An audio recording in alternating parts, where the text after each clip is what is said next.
अस्सलाम वालेकुम। मैं आपका अब्दुल्ला बिन इलाबी।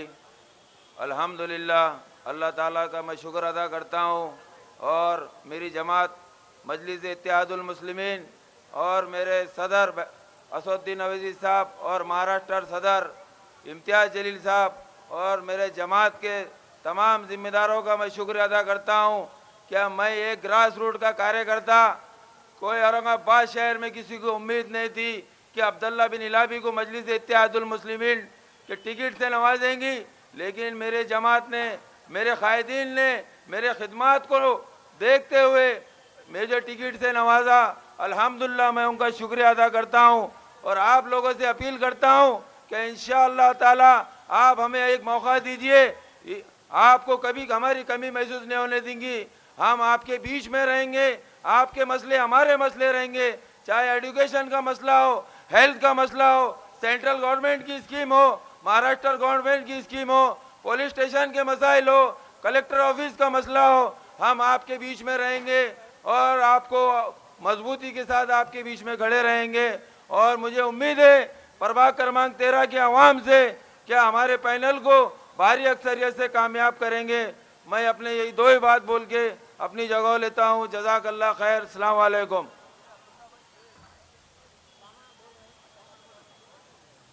मैं प्रभाग 13 से अपने उम्मीदवार से गुजारिश करता हूं कि उसामा मुल्ला खदीर से।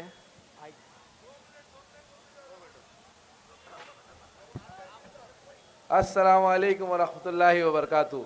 स्टेज पे तशरीफ़ फरमा मजलिस इत्तेहादुल मुस्लिमीन के प्रभाग क्रमांक 6 के सारे उम्मीदवार, प्रभाग क्रमांक 13 के सारे उम्मीदवार, प्रभाग क्रमांक 12 के सभी उम्मीदवार और मजलिस इत्तेहादुल मुस्लिमीन से हैदराबाद से आए हुए सभी लीडरान, सभी को अस्सलाम वालेकुम। मैं आपका ज़्यादा वक्त नहीं लूँगा। मैं प्रभाग क्रमांक 6 की आवाम से, 13 की आवाम से और शहर के सभी आवाम से एक अपील करना चाहूँगा कि आप पहले ये समझिए कि ताकत किस जमात के पास है। आप पहले ये समझ के लीजिए कि एक सेक्युलर पार्टी का सियासी घराने का लड़का आज किस डाइस के ऊपर शहर भर में तकरीर कर रहा है और आप लोगों के दरमियान आकर बात कर रहा है। तो सियासी जमात की ताकत मजलिस इत्तेहादुल मुस्लिमीन के पास है। तो शहर भर में इंशाअल्लाह आपको जहाँ भी ईवीएम के ऊपर पतंग का निशान है, आपको 4 वोट ईवीएम के ऊपर मजलिस के पतंग के निशान के ऊपर देना है। देंगे कि नहीं देंगे इंशाअल्लाह। और जो आप बेसब्री से इंतज़ार कर रहे हैं जनाब असदुद्दीन साहब का और इम्तियाज़ जलील साहब का, वो वक्त क़रीब है और आपको उनको एक बड़ा नारा देकर और एक बड़ी गूंज आवाज़ देकर उनको इस्तकबाल करना है। तो उससे पहले मैं सभी डाइस के लोगों से इजाज़त करता हूँ कि मैं एक नारा दे के आप उनको, एक स्टार्टर है ये, तो मैं सुनना चाहूँगा कि जोश है कि नहीं है कि लोग वो हो गए नारे तकबीर।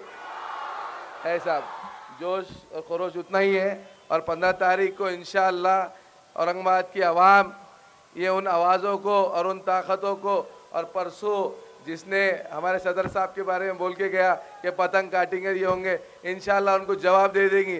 जवाब देंगे कि नहीं देंगे आप लोग इंशाअल्लाह? तो आप लोगों से मैं रज़ा लेता हूँ और मैं सबसे अपील ये करता हूँ कि जो प्रभाग क्रमांक 13, 12, 14 और 6 के उम्मीदवार जो आप लोग सामने हैं, तो आप उनको अक्सरियत से भर भर के वोट दीजिए। जज़ाकल्लाह खैर। अस्सलाम वालेकुम।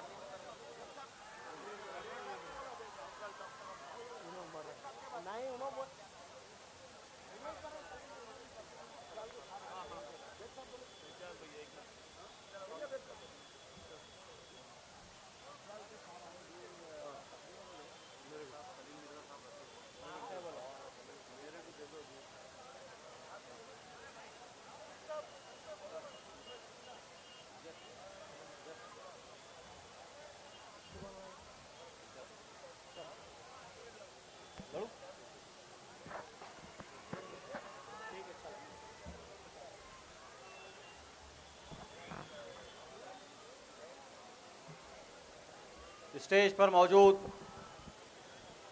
मजलिस इत्तेहादुल मुस्लिमीन के तमाम उम्मीदवारान और हैदराबाद से आए हुए मजलिस इत्तेहादुल मुस्लिमीन के ज़िम्मेदारान, मेरे सामने बैठे मेरे बुज़ुर्गों, दोस्तों और भाइयों, अस्सलाम वालेकुम व रहमतुल्लाहि व बरकातुहू।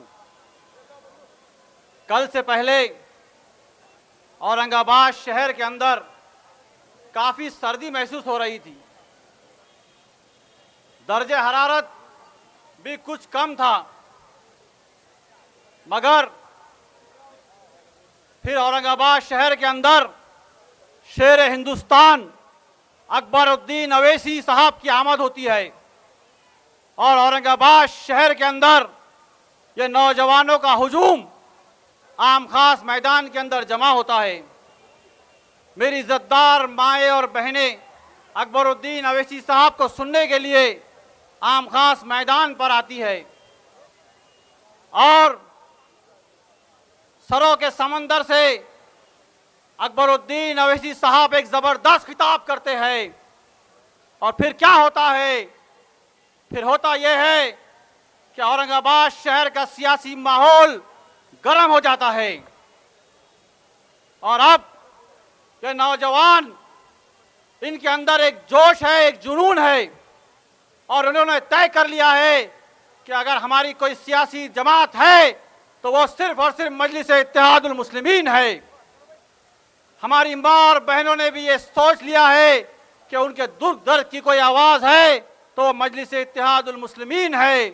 हमारे बुजुर्गों ने भी अज़म कर लिया है कि हमारी आने वाली नस्लों का बका कोई कर सकता है तो वह जमात सिर्फ और सिर्फ मजलिस इत्तेहादुल मुस्लिमीन है। मेरे भाई, आज वक्त का क्या तकाजा है? आज वक्त का ये तकाजा है कि इस शदीद फ़िरका परस्ती के माहौल में, इस शदीद फ़िरका परस्ती के माहौल में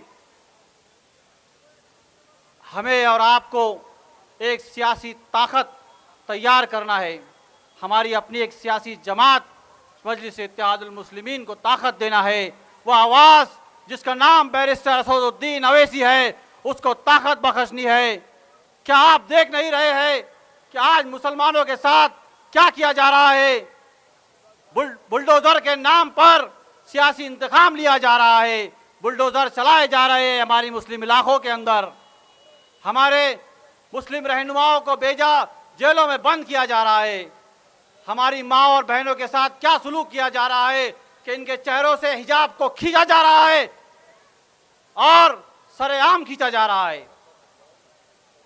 प्रशासन अपनी मनमानी कर रहा है, वो कोर्ट्स के ऑर्डर को तक नहीं मान रहा है। तो मेरे भाइयों, ऐसे माहौल में हमें और आपको क्या करना चाहिए? सियासत की जंग है, सियासत की लड़ाई हो तो सियासत से ही लड़ना चाहिए। क्रिकेट के ग्राउंड में क्रिकेट खेला जाता है, क्रिकेट के ग्राउंड में गिल्ली डंडा नहीं खेला जाता मेरे भाई। तो फिर क्यों हमारे मुखालिफिन मसलहत के नाम पर हमें बुज़दिलाना और बुज़दिल बनने का मशवरा दे रहे हैं? अरे हम मुसलमान हैं, हमारा तवक्कल अल्लाह के ऊपर है। अरे हम 313 थे तो हमारा भरोसा अल्लाह के ऊपर था। और अल्लाह क्या देखता है?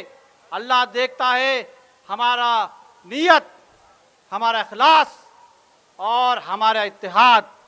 हम अवाम की खिदमत करने की नीयत से आप लोगों के सामने आए हैं और हमारा खुलूस हम लेकर आपके मैदान में उतरे हैं। और आप लोगों का अजीम इत्तेहाद ये हमारी ताकत है, ये इत्तेहाद आप लोगों का ये हमारी ताकत है। तो क्या वो दिन दूर नहीं मेरे भाइयों? महापौर क्या, इस महाराष्ट्र की गद्दी के ऊपर अगर कोई चीफ मिनिस्टर बैठेगा तो वो एक मुसलमान बैठेगा इंशाअल्लाह ताला। देखिए, सियासत इम्कानात का खेल है, यहाँ कुछ भी हो सकता है। वक्त कम है, मैं अपनी बात जल्द से जल्द ख़त्म करूँगा, मगर जाते जाते मैं ये कहूँगा, देखिए अल्लाह ताला किस तरह से मदद कर